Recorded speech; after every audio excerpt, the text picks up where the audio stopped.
ধৈর্য মানুষের অনেক ভালো বন্ধু। ধৈর্য আপন করে নিলে জীবন সর্বদা নিরাপদ। জীবনে খারাপ কিছু ঘটলে ধৈর্য ধরুন, কারণ কান্নার পর হাসির মজাই আলাদা। আপনার ধৈর্য আপনার ভাগ্যকে আরও সুন্দর করে তুলবে। ধৈর্য ধারণ করো, তোমার ভবিষ্যৎ তোমার অতীতের চেয়েও সুন্দর হবে।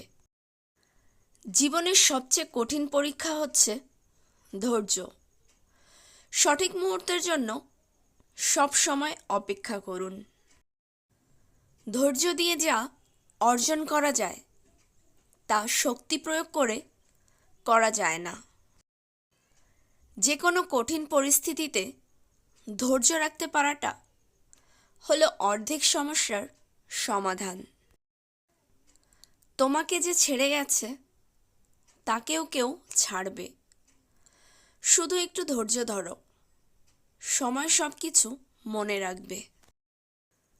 সময় বেশি লাগলেও ধৈর্য সহকারে কাজ করলে প্রতিষ্ঠিত হওয়া সহজ।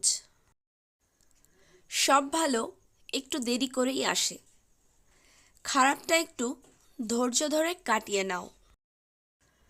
যে মানুষটা ধৈর্য ধরতে জানে সে সহ্য করেও নিতে পারে।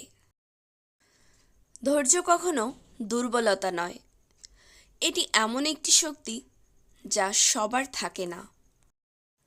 ধৈর্য হলো জীবনে এমন এক শক্তি যার মাধ্যমে জীবনের সব কঠিন বাধা কাটিয়ে ওঠা যায়।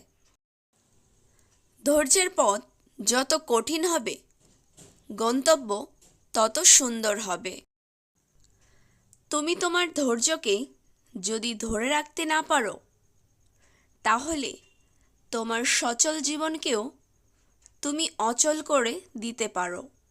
তাই ধৈর্যকে বজায় রাখো।